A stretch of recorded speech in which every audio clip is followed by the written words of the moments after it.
I began a series. I thought it'd be a two-part series, three, depending on how quick you can listen, on fixing faltering relationships. And this is only going to be relevant if you sometimes are in conflict with people you care about. Does that apply to anybody? Three of us are going to have a good time, in this series. But I've often gone here. In fact, if I were to say that there's anything that has built the foundation for my counseling minister as a pastoral counselor, it has been this passage I'm going to share with you. And I preach quite a bit about this over the years. I don't know how many times I've taken congregations here because I think every once in a while we need to learn how to be in relationship with each other. Because I have this theory that you will never be in a significant relationship that does not also contain conflict. That may be more than a theory. It may be a fact of life, right? So let's get started. We're going to go to 2 Corinthians chapter 7 and begin with verse 1. And tune into the app and get the app going. Don't play Angry Birds pretending, but tune into the app, get that going. We always like to see the spike there that people actually use the app, that we go through so much trouble to keep updated and to keep online. I haven't coughed all morning and now I start, so sorry about that. So, fixing a faltering relationship. You see, sometimes relationships come to a standoff where two people kind of have this situation between them and they just can't seem to get it resolved. Have you ever noticed how often people argue about the same thing? Because it's never been resolved. It's never been put to bed, so to speak. It's never been laid to rest. This thing just keeps hanging over. Well, Paul found himself in that position with a group of Christians in the city of Corinth. If you read the book of 1 Corinthians, it's got 16 chapters. The first 15 chapters contain discussions of major spiritual problems. 15 out of 16 chapters talk about something that is terribly wrong in the spiritual life of the Corinthians. And when Paul is trying to get them where they need to be, it creates this adversarial relationship, so that by the time we come to 2 Corinthians, this relationship is in a crisis mode. In fact, it looks like they may well just throw in the towel and say, we just can't get along. But you see, Paul knew that an out-of-balance relationship, listen to me very carefully, an out-of-balance relationship is bad for everybody. You know what an out-of-balance relationship is? It's when one part of the relationship is getting all the perks, and the other part of the relationship is having to carry all the load. Hello? I'll just let that settle for a moment. And I'll tell you what it does. It makes the person who's carrying the heavy end of it begin to resent the other person. And it makes the person who's carrying the light end of it selfish and immature, spoiled, incapable of functioning. And so Paul knew that this was not a good situation, that this relationship needed to be balanced out a little bit more, or a whole lot more. And you notice in 2 Corinthians chapter 2, verse 4, before we get to chapter 7, he writes this. He said, "For I wrote you out of great distress and anguish of heart, and with many tears." So he says, I'm broken about this, not to grieve you, but to let you know the depth of my love for you. I want you to know that I'm here to talk about, he says, how much I love you and how bad you're blowing it. I want you to know how much I want this relationship to work and how much it's not going to work if we don't get this thing figured out. You ever been there? So he says 7 things, sort of in rapid fire in this 7th chapter, and we're going to say those today, and we're going to learn how to relate to one another. I think this is excellent flowing out of the Promises series, because really, if the promises don't work in your relationship, it doesn't matter where else they work, because relationships form the quality of life. Amen? How many single people do we have here? You're not married yet. Single people. Okay, keep your hand up if you think someday you might be married.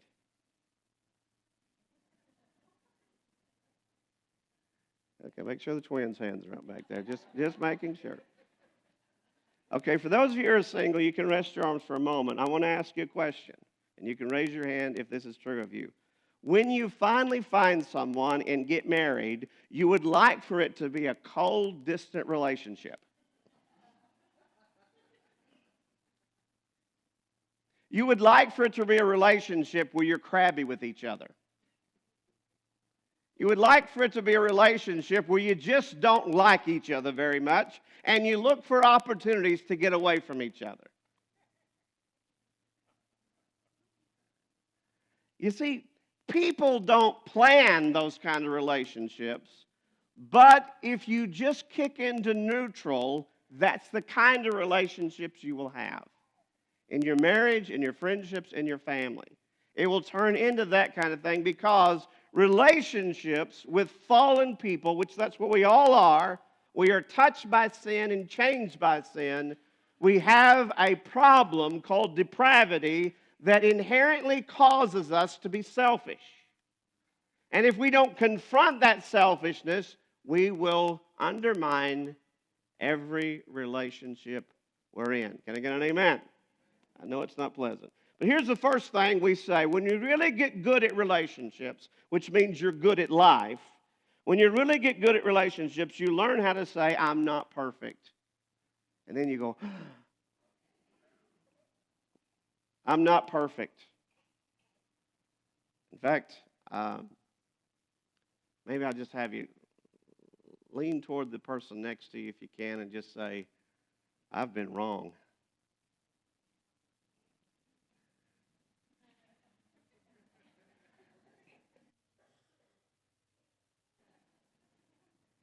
Let's follow that up a little bit since you're having so much fun. Lean back in and say, that last time we were in an argument, I was wrong. Go ahead, Tim. I was wrong. Can't do it? You stink at relationships if you can't do it. Because it's almost certain that when you were in a conflict with someone you care about, you were wrong. I'm not saying it was your fault, but you were wrong. That's the nature of our human nature. So here we go. He said, since we have these promises, dear friends, let us, underline us, purify ourselves, underline ourselves, from everything that contaminates body and spirit, protecting holiness out of reverence for God. Are you listening to me? I have a feeling this is going to be a 4-week series. I can just tell. You're in the LD class when it comes to relationships. You ready? Come on. I just want to apologize for that.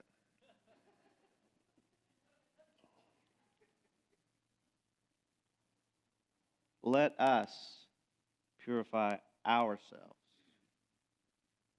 He's getting in the boat with them. Let us. You ever had someone say, you need to get your act together?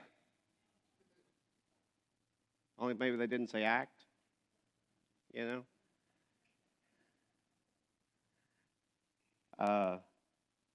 You know how that affects you? You come back and say, well, you need to get your act together. And then we usually make a list of all the bad stuff they've done. But try this. We need to get our act together. We're not getting along very well. We need to get our act together. We need to figure this out. Not you, we. That's what Paul is saying. Let us cleanse ourselves from everything that contaminates our body and our spirit out of reverence for God, because ultimately, This is where I really want you to listen. Ultimately, my ability to relate well to others goes back to my desire to reverence Christ. Hello? You remember when Peter said to the husbands, he said, "Husbands, be very considerate of your wives so that your prayers will not be hindered." In other words, he's saying God is listening, guys, to the way you talk to your wives. And if he's not happy with that, it's going to hinder your prayers. The first relationship that God looks at when he evaluates our spiritual depth is our relationship with our spouse. And then it flows out to our families and to our friends and to the people around us. By using the terms us and ourselves, he's placing himself among the imperfect.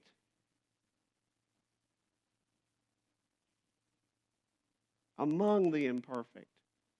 And friends, we have to understand that no matter how badly a person has offended us and sinned against us, chances are almost certain that in some way we have contributed to the problem.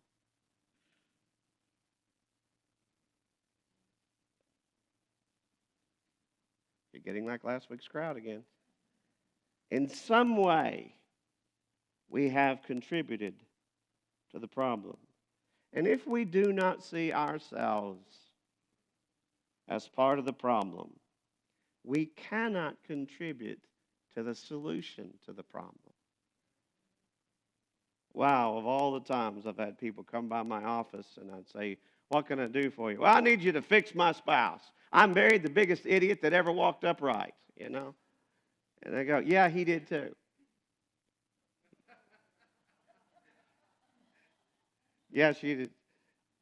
Again, LD, you're not tracking with me here today.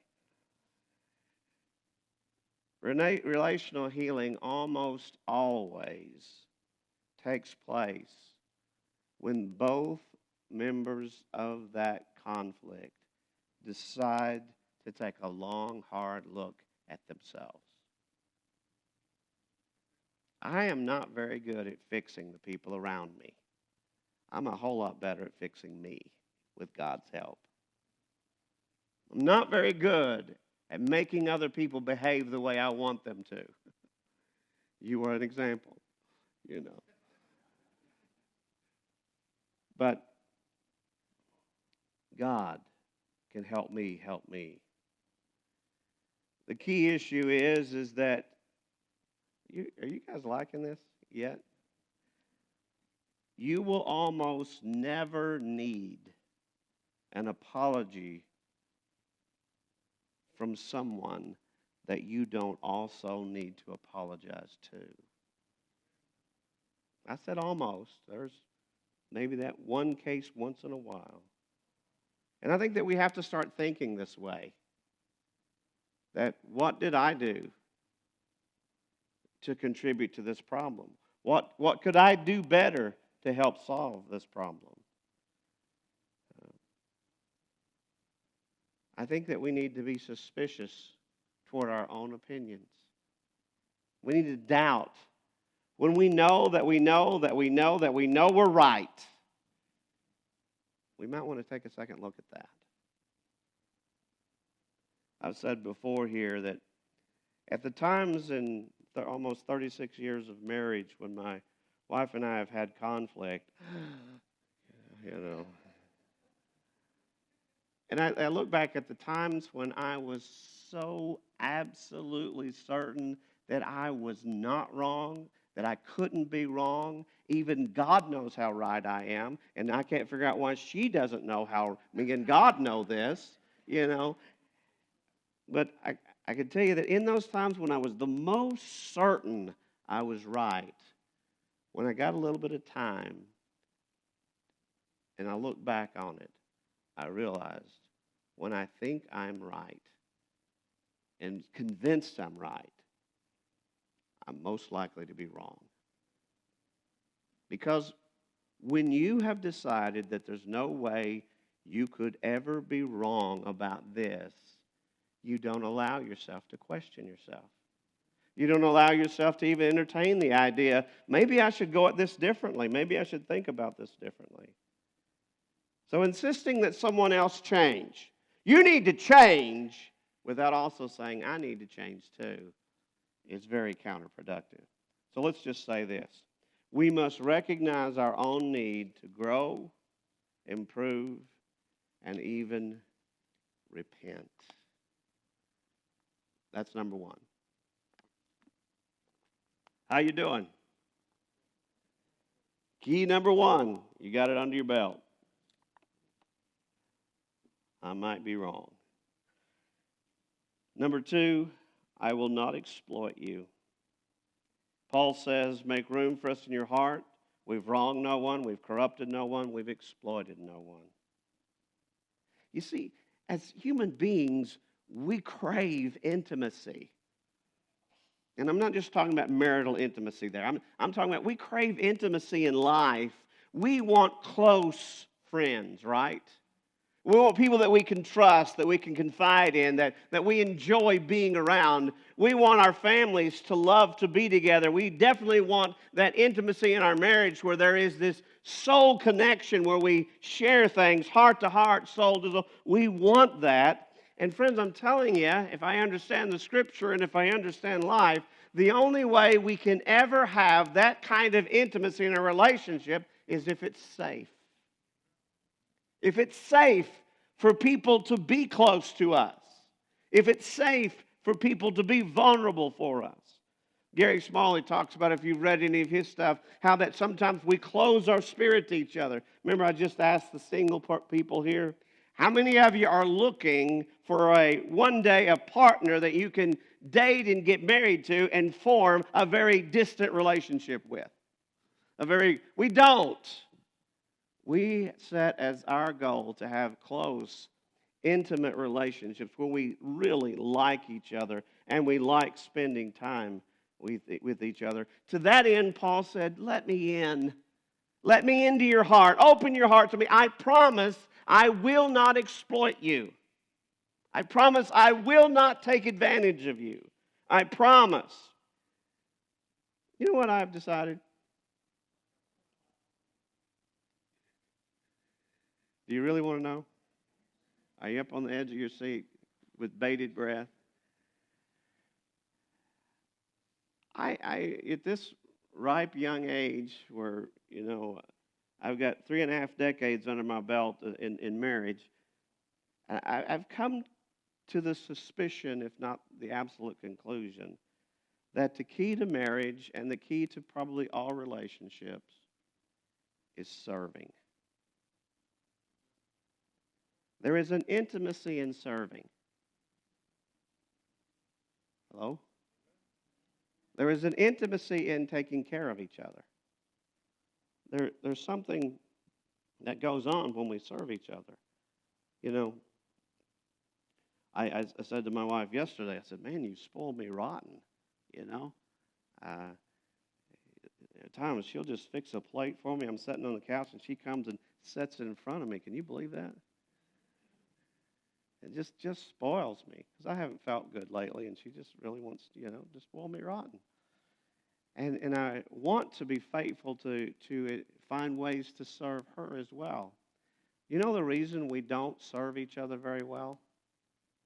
We're afraid we'll be taken advantage of.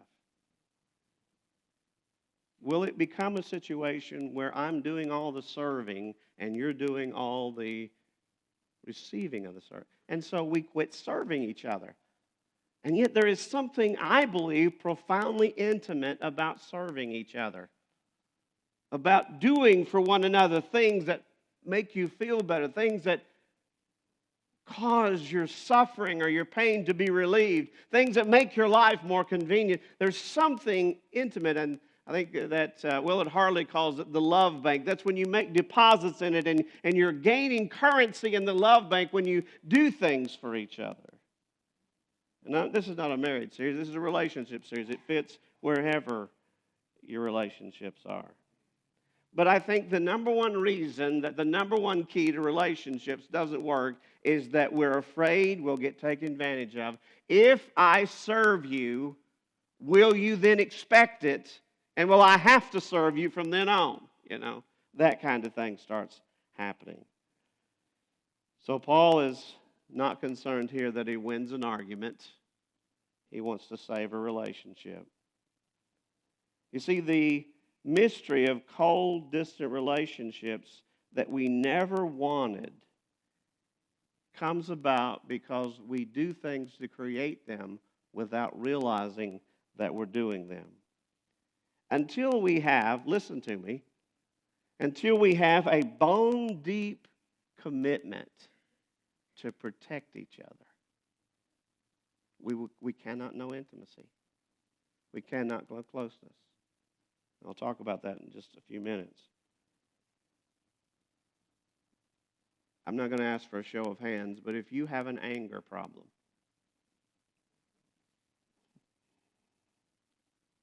did you feel the guilty dog squirm just then?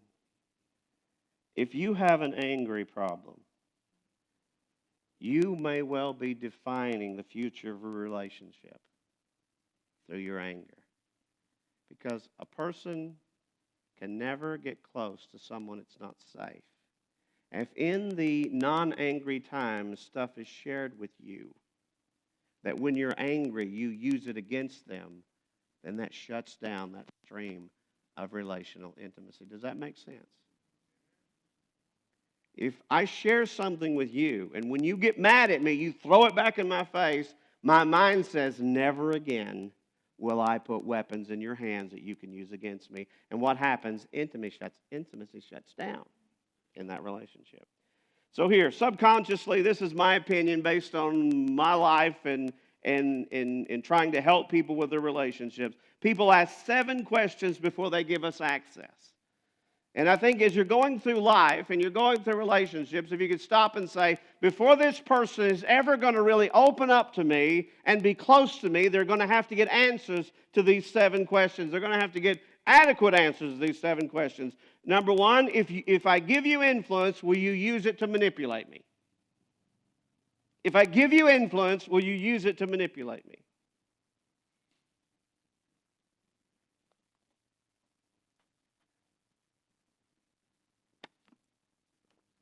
Influence is something we are a stewardship of it. And you'll notice that certain people in life are very careful about who they let get close to them because they know, maybe because of their position in life or maybe because of some kind of power they have, that people will get close to them not because they want to be close to them, but they'll get close to them so they'll have access to power. Whatever they have. I remember years ago I met a guy, no offense to anyone here, but he sold cars for a living. And it wasn't Toby, who doesn't sell cars for a living anymore, so he can't get offended at this. But I met him and just had, I was doing what I do. I'm kind of a salesman's worst nightmare. I look for months before I ever purchase a car. And I was doing my research, and I met this guy, and I asked him questions about a car. And immediately he starts calling, and he begins to refer to himself as my friend. And I'll never forget, I drove up in the parking lot of his car dealership, and he somehow, through our conversation, had learned that I was a pastor. And I kind of described the car that we were looking for. And when we walked up to this car and opened the door, the radio was blaring Christian music. I thought, I am not that gullible. I know what you're doing. You're playing the Christian thing to try and make me feel obligated to do business with you. I smacked him and left. I did leave. I didn't smack him, though. I think that this is... Have you ever been to a family reunion and one of their aunts comes with her Mary Kay? And you just want to go up to your aunt and say, do you not realize this is family? Don't be selling stuff to us. If you want to give us some of that product that we can't live without, you know how when people start trying to build their pyramids and they start all of a sudden becoming our best friends. They didn't have time for us before. I remember, I don't know if it's still going or not, but I remember when Amway was really cranking and people were taking you out to steak dinners so they could make their Amway pitch. I remember the guy that I was pastoring who was in it took me out for coffee. I thought, well, at least I get a steak dinner for putting up with this, you know. I guess I got the cheap end of the pyramid on my Amway guy, you know. Is this not going real well? I think that you always have to stop. The price of intimacy is good stewardship of influence. If I let you influence me, do I have assurance that you won't be selfish with that influence? Do I have assurance that you're not just trying to get money or something else? Do you really have my best interest in mind in this relationship? Come on. Secondly, if I let you see my faults, will you think less of me? This is a big one. And here's a big revelation. We all have faults. Except me. That last part was a joke.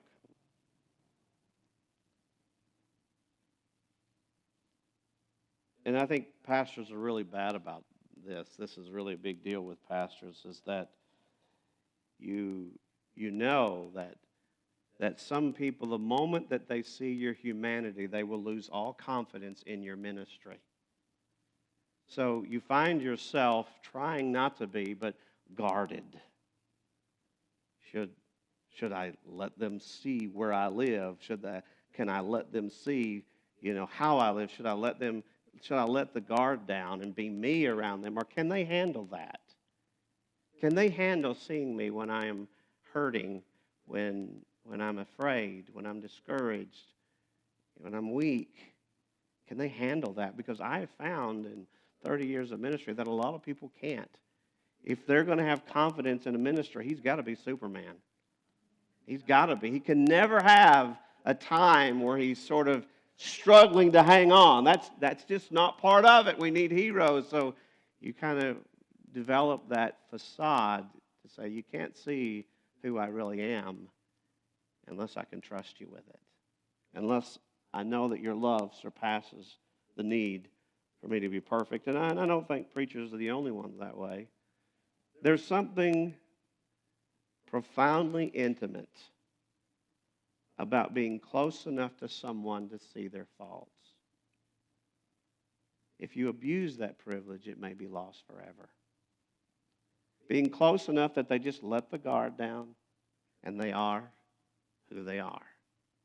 And all the warts and blemishes are on display. There's something profoundly intimate about being able to see that in someone because it means they trust you. So they're asking that question, if I let you see who I really am, will you think less of me? Number 3, if I show you my fears, will you use them against me?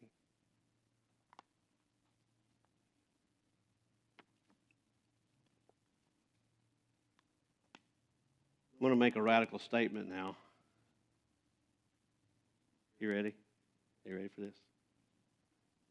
I believe that most, even spouses, do not know our greatest fears. Because when you know someone's greatest fear, you have profound access to them. And so probably the most guarded secret in human life is what I fear the most. Because it is a safety issue. If someone knows it, man, can they ever use that against me? Man, can they ever take that and turn it on me and manipulate me and hurt me and devastate me? Again, if you want to be close enough to someone to comfort them in their fear, you've got to be trusted that you won't abuse that knowledge. Number 4, if I let you know my love for you is long-suffering, will you make it suffer long?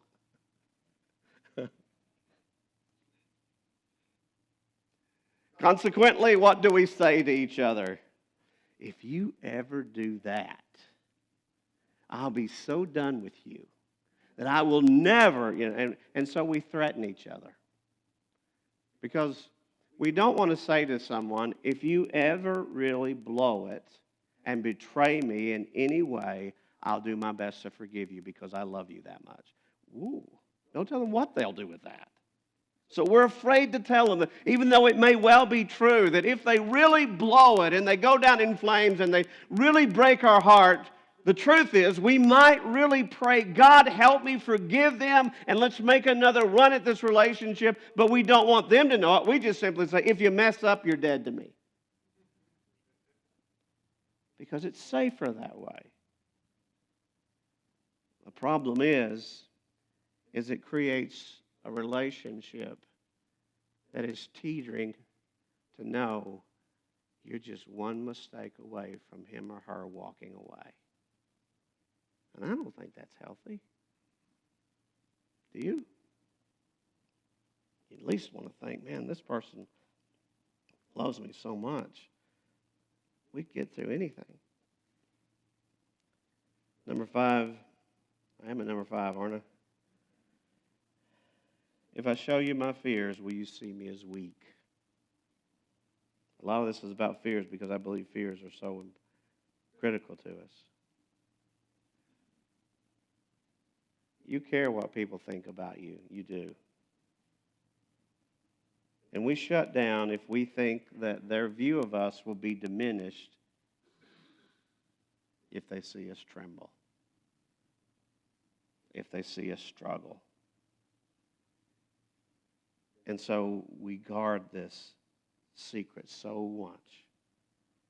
Will you always see me as weak if I have a weak moment? Number 6, if I admit I was wrong, will you ever believe I'm right?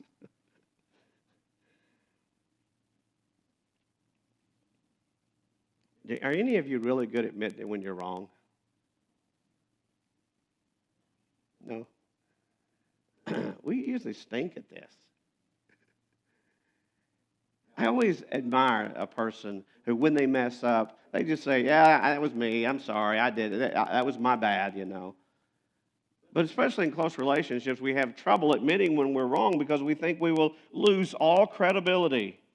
And so we try to make situations that appear to us that we think we're always right.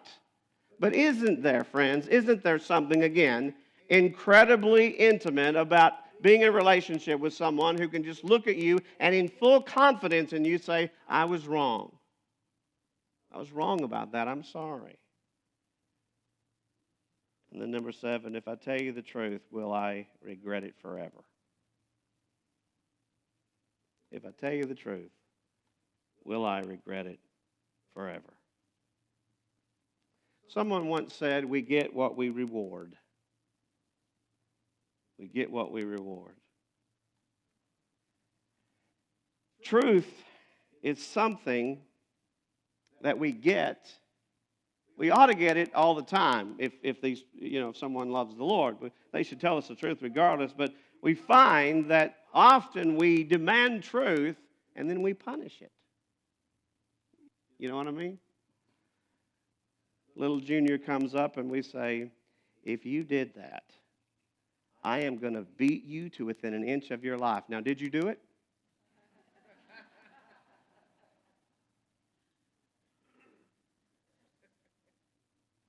And he says, no, I didn't do it. Whereas before, if you say, if you did this, I need to know. I used to say this when my wife and I were raising teenagers, I was pretty much a detective.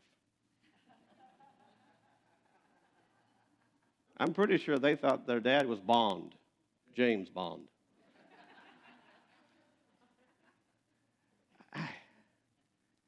And in my detective work, I often found out things that they didn't want me to know about rules, And I can remember I'd sit down with them, and I'd say, I'd like you to tell me about Friday night. You don't know what I know. But if you will tell me the truth, I promise you I will reward that. There will still be consequences, but I will reward truth-telling. If you lie to me, whatever I was going to do will be multiplied tenfold. I will reward truth, you know. Ladies, we really need an interpreter for you guys. Because sometimes we don't know if you want truth.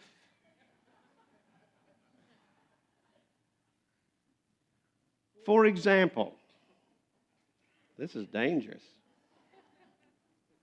When you come in with a new haircut and you ask our opinion, does that mean I want a compliment or I really want a clean opinion?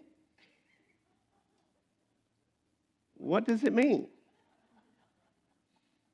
Will you reward truth or will you punish truth? When you ask our opinion on that new dress or whatever it is, we learn very quickly to stop, pause, and process. And if our gut instinct was, that's not very flattering, we do a quick calculation. Is honesty worth it?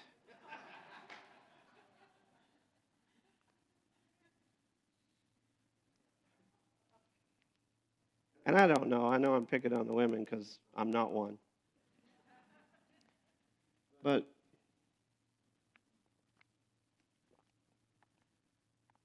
remember last week I told you about the 180 principle? Oh, that's right. You weren't listening. The 180 principle says that in times of relational conflict, people do things that are about 180 degrees wrong. It's consistent. They do things that are the opposite of what would help. And so with that principle in mind, when we are asking for honesty, are we asking for honesty? You see, when we feel our way through relationships, we mess everything up. You have to think your way, prayerfully think your way through relationships.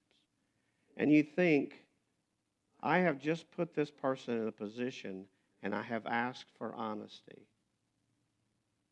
Now,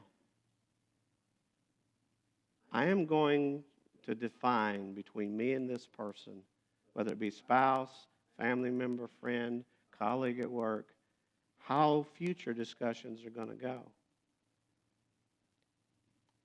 And if I ask someone, hey, what do you think of the sermon? Do I need to, was that as good or as bad and all that?